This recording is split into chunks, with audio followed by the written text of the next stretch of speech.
तुम्ही राहणार अशा छोट्याशा घरात आणि दिशा आणि ममता राहतील मोठ्या घरात।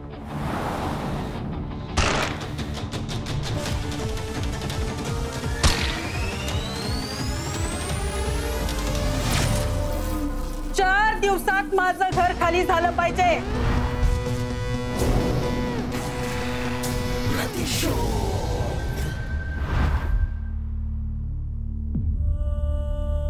दिशा, दिशा बाळा, तू तू काही विचार करू नको, काही नाही, मी बघते सगळं, तू काळजी करू नकोस। आई ठीक आहे आई, मला काही नाही झालं, काही नाही झालं मला। दिशा दिशा दिशा काय होतंय बाळा? मी तुला सांगितलं ना, तू विचार करू नको, मी आहे ना, मी सगळं बघते। तू ममता, तू निकल यहाँ से, देर हो जाएगी। या बघ ना, काय करायचं आता? कुठे एक चांगली गोष्ट करायला निघालं की नवीन काहीतरी संकट उभं राहिलं पाहिजे। अरे तो उसको बाद में संभाल लेंगे ना ममता, अभी जो तय किया है ना वो पहले करते हैं। अगं पण माझी पोरगी। ममता निकल यहाँ से, बोल रही हूं ना मैं, इसको संभालती हूं करके, निकल जा।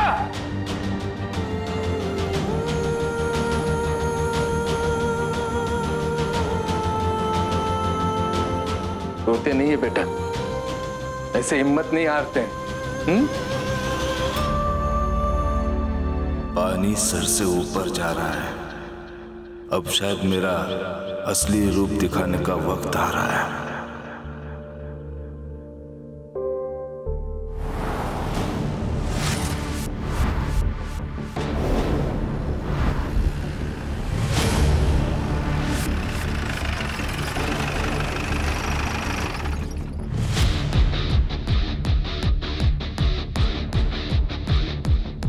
ए चला बाजूला बाजूला बाजूला बाजूला बाजूला।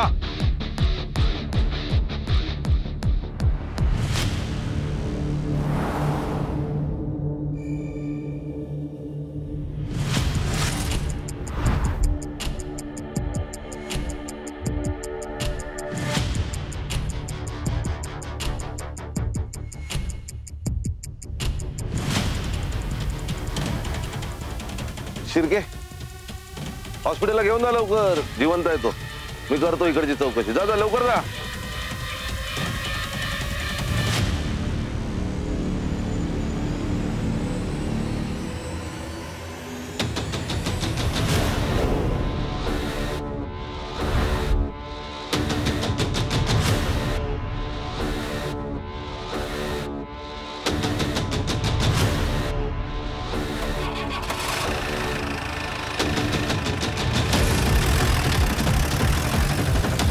मफलर ये इकडे, चला चला निघा, काय तमाशा लावलाय काय? ए तू थांब, कोणी सटकलं नाही ना? कोणी म्हणजे? मफलरनी गळा दाबेला तुझा?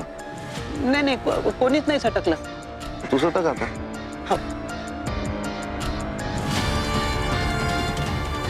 आज यशवंत भालेकर तावडीत सापडणार। पोते शेठ येऊन झाला का भार्गवचा? गोळी मारल्या म्या, तडपडलं ते, पर मेलं का नाही माहित नाही। चेक करायचं ना पोत्या, चेक करायचं, जर का नसेल मेला तर अजून एक गोळी ठोकायची त्याच्या छातीमध्ये। हाऊस आहे एकतर तुम्ही दिवसा ढवळ्या काम दिलास आम्हाला, त्यात मी एक फायरिंग केलं, त्याच्यामुळे सगळं पब्लिक गोळा झालं। आता दुसरं फायरिंग कसं करणार मला सांगा? त्यात कसा बसा मी तिथनं पळ काढलाय। पोत्या तुला कळतंय का? भार्गव वाचला, सगळ्यांचा बँड वाजणार आहे, सगळ्यांचा। भार्गव नाही वाचणार, पण साहेब एक विषय झालाय। आता पोत्या आणखीन कुठला विषय झालाय आता?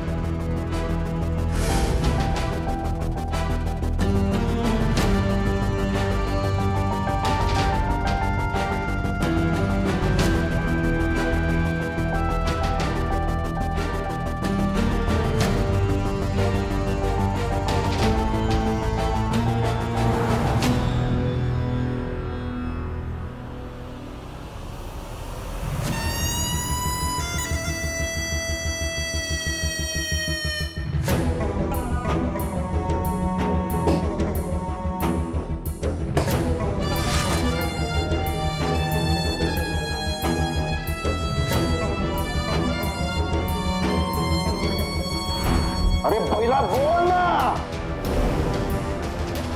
अरे काय हा मोठा विषय झालाय आता? सत्यजित, शांत. होत्या शेठ, आम्हाला हे सांगाल का काय हा मोठा विषय झालाय ते?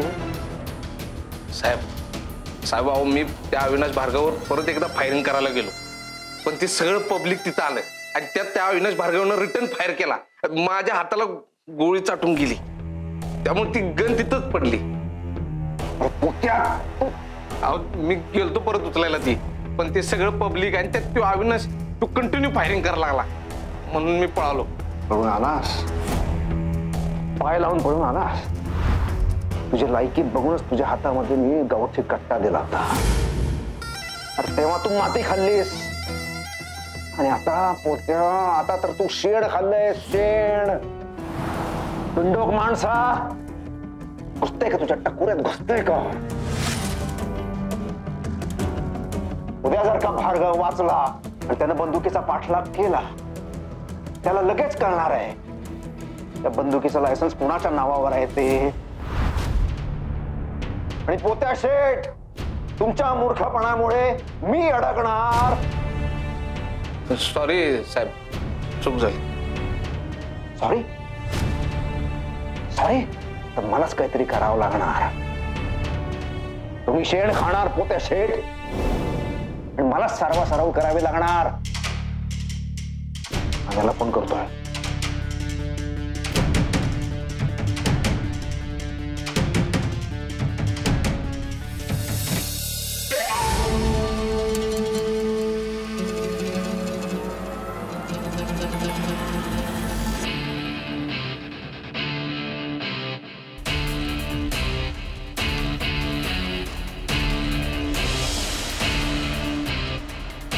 म्हातारं कुठं गायब झालं?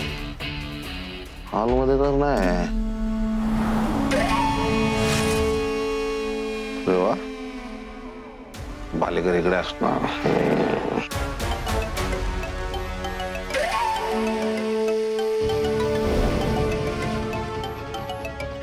घ्या, एका भालेकरांना शोधतोय, दुसरे भालेकर फोन करतायत. हा बोला भालेकर साहेब. आणि एक प्रॉब्लेम झालाय. आता काय? भार्गवनं पोत्यावर रिव्हर्स फायरिंग केलं. या सगळ्या घोळामध्ये पोत्यानं त्याची बंदूक तिथेच टाकली. मला एक काम करा, काही करा आणि ती बंदूक ताब्यात घ्या तुमच्या. नाही काय झालंय साहेब, म्हणजे मी इथे आलो ना तर मला एक बंदूक सापडली, पण ती कोणाची आहे? त्या अविनाश भार्गवची. सर्व्हिस रिव्हॉल्वर आहे, सर्व्हिस रिव्हॉल्वर. हा, आपला तो हे आहे ना आयटम, ज्युनियर बोलके, त्याने उचलले असे. त्याला विचारा.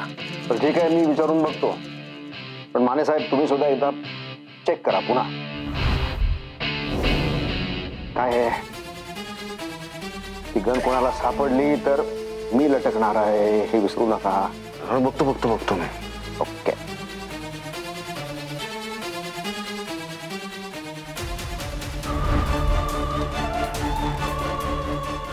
बंदूक जाऊ दे, आधी यशवंत भालेकर.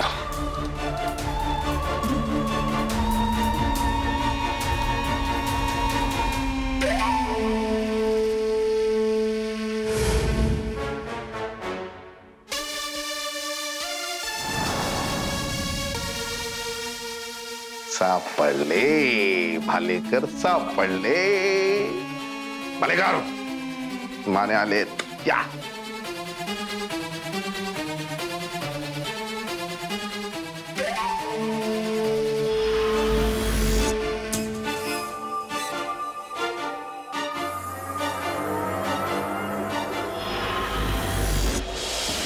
भालेकर.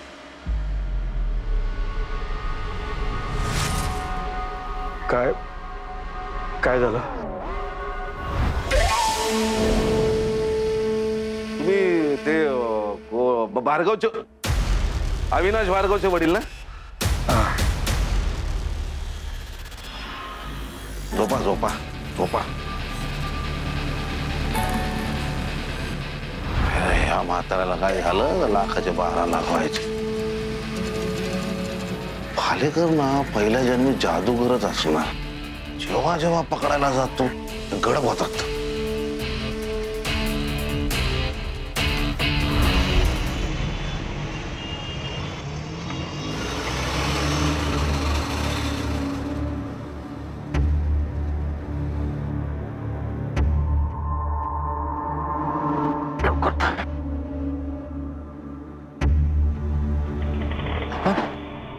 खरंच तुम्हाला सरेंडर व्हायचं? हो हो सरेंडर करणार मी. एकदा ठरलं म्हणजे ठरलं, त्यात काय आता बदल नाही. आणि माझ्या सरेंडर होण्यामुळे तुझं जर काय आयुष्यात भलं होणार असेल तर तेवढं पुण्यकर्म करू दे मला. आबा पण तुम्हाला काही झालं तर? मला काही होणार नाही, तू काळजी करू नकोस. हा चल आता. ममताजी तुम्ही? माने साहेबांना भेटायचं होतं. ते इथे नाही आहेत. अविनाश साहेबांवरती हल्ला झाला ना, तिथे गेलेत. अरे बापरे, हो का? तसं काळजी करण्याचं काही कारण नाहीये. अविनाश साहेब ठीक आहेत, तुम्ही बसा ऑफिसमध्ये. माने साहेब थोड्या वेळात येतील. बरं. अरे आबा अविनाशजींना फोन करू का? नको नको, काय तुझा फोन तिकडे झाला ना तर फार मोठी गडबड होईल. नको, चल चल लवकर.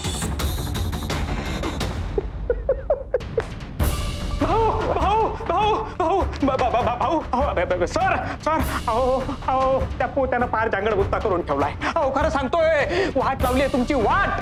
काय झालंय ज्युनियर? अहो काय नाही झालं हे विचारा मले. अहो हे पोट ना फक्त फक्त अंगानं वाढलंय, अजिबात डोक्यानं वाढलं नाहीये. मी तुम्हाला खरं सांगू का? मी तुम्हाला खरं सांगू, त्याले ना तुम्ही फुकटचा पगार देता, फुकटचे पैसे चालता तुम्ही त्याले. त्याचा नेम मोठा जोरदार आहे. अहो अशी गोळी चालवली त्यानं आणि ते खांद्याला चाटून गेली. अहो मी तुम्हाला सांगू का, मला हा फुलटू प्लान ड्रामा वाटून राहिला. ड्रामा. तुम्ही ना त्याला फुकटचे पैसे देता हे मला अजिबात आवडून नाही राहिलं. खरं सांगतो, तुम्ही त्याला पैसे देणं बंद करा. अरे किती किती बडबडतोयस रे. वाच होता ती बंदूक दे मला. हा बंदूक? कोणती बंदूक? तीच बंदूक जी पोत्याने खाली पडली होती, त्या जागेवरून तू उचलली होती, ती बंदूक दे मला. अहो माझ्याजवळ कोणतीच बंदूक नाही आहे. हा हे बंदूक कुठं आहे हे मी तुम्हाला सांगतो. अहो त्या इन्स्पेक्टरनं जो हॉस्पिटलमध्ये बाईट दिला ना, त्याच्यात तुम्हाला बरोबर समजन का बंदूक कुठं आहे ते. पाहून घ्या तुम्हीच. पहा काहिले मीच दाखवतो ना तुम्हाला. सर, तुमच्यासारख्या कर्तव्यदक्ष ऑफिसरवर हल्ला कोणी केला असेल? कर्तव्यदक्ष आहे म्हणूनच हल्ला झाला. पण कसा, म्हणजे जरा सविस्तर सांगू शकाल? नेहमीप्रमाणे मी आवरून ड्युटीवर निघालो होतो. बाईक पाशी गेलो आणि तो हल्लेखोर असा समोरच. त्याने फायर केलं. मी गोळी चुकवायला बाईकच्या मागे लपलो. मी बॅक फायर केलं. त्या चकमकीमध्ये त्याची गोळी दंडाला चाटून गेली. कोणी केला असेल हल्ला, काही अंदाज? नाही, अंदाज तसा लावता येत नाही, पण हा जो कोण आहे त्याला नक्कीच शोधून काढेन मी. कारण त्या चकमकीमध्ये त्याची गन तिथे पडली आणि ती मला मिळाली आहे. हीच ती गन. पण ही गन लायसन्स वाली आहे, त्यामुळे हा जो कोण आहे तो नक्कीच सापडणार. आता मला सांगा, ही बंदूक तुमचीच आहे ना? आता तो इन्स्पेक्टर काही तुम्हाला सोडत नसते. त्या इन्स्पेक्टरचे हात तुमच्या मानेपर्यंत आता बरोबर पोचते. हो का?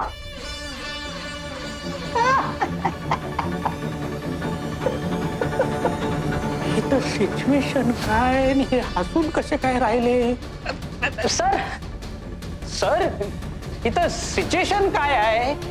तुम्ही हसून राहिले म्हणजे हो पोलीस तुम्हाला पकडन, तुम्हाला टेन्शन याचं सोडून तुम्ही हसून राहिले हे काही मला समजलं नाही बा. ज्युनियर, भार्गव नेहमी एक शब्द उच्चारायचा, सस्पेन्स. असाच एक नवीन सस्पेन्स क्रिएट करण्याचा चान्स आता माझ्या हातात आहे. सस्पेन्स. व्हिडिओ प्ले कर ना बे. करतो ना. कसं आहे, मी माझ्याकडून सगळे प्रयत्न केले, पण सिनियर्सची मर्जी जर असेल तर बऱ्याच गोष्टी सोप्या होतात. जसं की ऍक्च्युली माझ्याकडे बऱ्याच केसेस होत्या, हाय प्रोफाईल केसेस. किरामण अब्दे, रेणू अब्दे, शंतनू मर्डर केस, हर्ष प्रभुदेसाई मर्डर केस, मंगेश खानविलकर मर्डर केस. अशा बऱ्याच हाय प्रोफाईल केसेस माझ्याकडे होत्या. पण जेव्हापासून सिनियर इन्स्पेक्टर माने यांनी चार्ज घेतला तेव्हापासून या सगळ्या केसेस माझ्याकडून काढून घेतल्या. आता माझ्याकडे कुठलीही हाय प्रोफाईल केस नाही आहे. पण तरी सुद्धा तुमच्यावर हल्ला झाला हे जरा ऑड नाही का वाटत? ऍक्च्युली मीही तो विचार करत होतो. नंतर माझ्या लक्षात आलं की 20 वर्षांपूर्वीची एक हाय प्रोफाईल केस मी रिओपन केली. त्या केसमध्ये बऱ्याच लोकांचे खरे चेहरे बाहेर येऊ शकतात. कदाचित ते कारण असू शकतं. मानसी सरनाईक मर्डर केस. त्या केसमध्ये बऱ्याच लोकांचे खरे चेहरे बाहेर येऊ शकतात. कदाचित ते कारण असू शकतं. कोणती? मानसी सरनाईक मर्डर केस. त्याला काय वेळ लागले काय? कशाला मानसी सरनाईकची परत परत आठवण करून देतो तो? मानसी सरनाईक गेली, विसरले पण लोक त्या मानसी सरनाईकला. आबा आबा शांत व्हा. हे घ्या पाणी घ्या. मला नको पाणी. फिरल्यासारखे वागतात. कुठे कोणी सांगितलं ती मानसी सरनाईकची केस बी ओपन करायला? मानसी सरनाईकची केस संपली, जमाना झाला त्याला. आता परत काय कारण? धर्मिष्ठा वर्दे आरोपी होती, गेली पळून. काय काय यांच्या डोक्यात काय चाललंय मला कळत नाही. तुम्ही चिडचिड करून काय होणार आहे आबा? हे बघा, अविनाशजींना असं काही म्हणायचं नसेल, केवळ मीडिया समोर काहीतरी बोलायचं म्हणून बोलले असतील. सगळ्यांच्या डोक्यामध्ये त्यानं पिल्लू सोडलं ना, मीडियाला बरंच झालं. टीआरपी वाढवायला आता चर्चा सत्र सुरू होतील. त्यांची ज्यांची नावं येतील त्याच्या मागे लागतील. बघ तू, तुझ्या माझ्या सत्यजीच्या सगळ्यांच्या. अहो मग लागू देत मागे, शोधू दे. काय शोधायचंय ते शोधू दे एकदाच.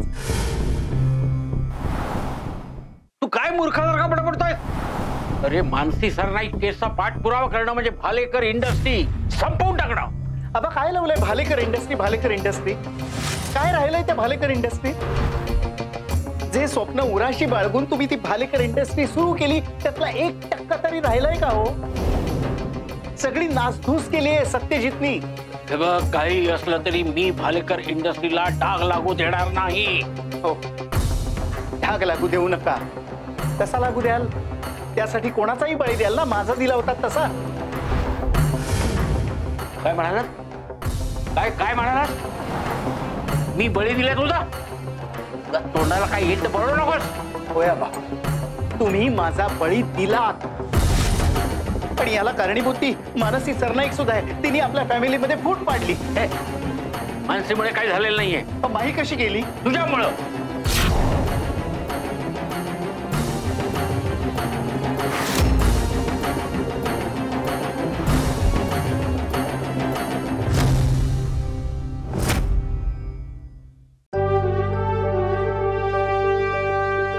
thank you